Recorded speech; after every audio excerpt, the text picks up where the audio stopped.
In this video, we're going to talk about the three dimensions of Filipino thought, which are the loob, Filipino philosophy of time, and bahala na. But I will going to discuss only the loob. These attitudes and values constitute the hidden springs of the Filipino mind. Loob has two, which is the holistic and interior dimensions. Loob or kagandahang loob, kabutihang loob, and kalooban are terms that show sharing of oneself to others. For Mercado 1992, interiority manifests itself in freedom. Loob puts one in touch with his fellow beings. Great Philippine value, in fact, are essentially interpersonal. The use of intermediaries or go-betweens of values of loyalty, hospitality, pakikisama, or camaraderie, and respect to authority are such values that relate to person. In short, the Filipino as individual looks himself as holistic from the interior dimensions under the principle of harmony. The Filipino looks at himself as a self, as a total whole, as a person, conscious of his freedom, proud of his human dignity and sensitive to the violation of these two. Loob or kalooban refers to one's inner self, or more specifically, to the internal dimensions of a person's identity. Loob, in other words, is the totality of the self. It is the inner principle of who a person is. Furthermore, loob is a world in itself that has lawak, lalim, and laman. It is capable of reaching out sa abot kaya in order to respond to the call of the situation because it has neither boundary nor limit in its creativity, capacity to understand and accept the kapwa loob as part of its world. As such, loob has the capacity to lumawak, lumalim, maglaman pa at kumitid, bumabaw at mawalan ng laman depending on the how loob opens itself to other loob. I have mentioned earlier the two loob, which is the holistic and interior dimensions. The holistic concept of loob brings a person into a face-to-face encounter with God, elevating one's experience in the realm of spirituality, such as asking forgiveness to God and family. At this point, one is invited to look up in the heaven to experience God because one's self-reflection already reached celestial being.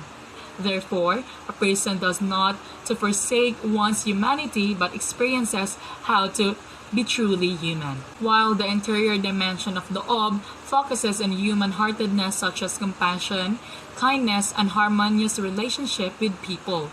Further, as the innate godness of human being, loob embodies moral conscience and ethical dimensions. Loob as interior encompasses harmony, depends the reality of human being and gives order to their lives which are connected to the Creator. What is Filipino philosophy? Filipino philosophy is the attitude, worldview, and notion of the natural citizens of the Philippines towards the day-to-day experiences in life, religion, communication, survival, interrelationship with people, and interrelationship with his sakop or to oneself.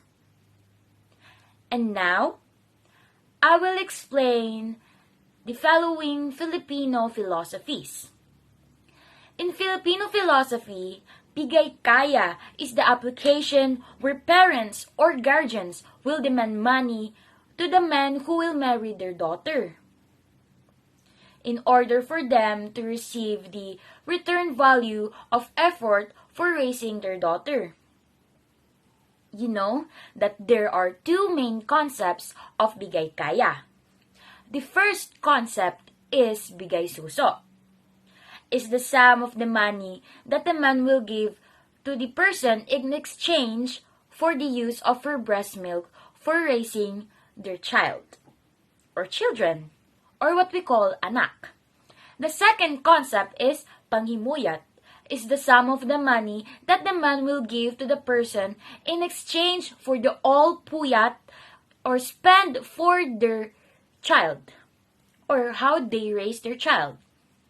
And lastly, the bayanihan, derived from a Filipino word bayan, which means nation, town, or community.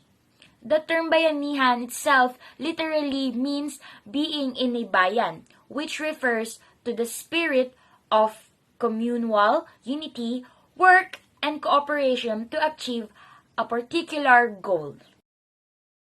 So let's move to the Filipino philosophy of time. So gulong ng palad or the wheel of fortune is exactly the Filipino concept of time. It looks at life as a series of ups and downs, dynamic and non-static in nature. This Filipino philosophy of time is highly considered a part of the process of existence. So Filipino philosophy of time. The Filipino believes in the gulong ng palad and hence looks at life as a series of ups and downs. This philosophy of life makes the Filipino an unmitigated optimist. When the so-called wheel of life is on the downtread, he looks to the future with hope because life's wheel cannot stay down forever. When one weeps, one will surely smile. The Filipino looks upon every fortunate or unfortunate as fleeting or transitory. And a Filipino time is a Filipino bad habit which is caused by human mentality. It is a bad attitude where people use the time irresponsibly. And this Filipino bad habit, people are minutes or hours late to the specific time of arrival. Good morning, everyone. I am Sarah May Masayon, and we will tackle all about the Filipino Indigenous philosophy, Bahala Na. So, introduction. The Filipino Indigenous philosophy of Bahala Na encapsulates a unique worldview that reflects resilience, fatalism, and a profound trust in destiny. So, my report will explore the cultural roots, expressions, and implications of Bahala Na in the Filipino context. So, cultural roots of Bahala Na. Bahala Na finds its roots in the rich tapestry of Filipino culture, influenced by a blend of indigenous beliefs, pre-colonial animism, and the introduction of Christianity. So, Bahala Na embodies a fusion of fatalistic acceptance and a strong belief in the divine. So, meaning and expression of Bahala Na. So, translated as come what may or leave it to fate, Bahala Na is more than a mere phrase, is a guiding principle of decision making.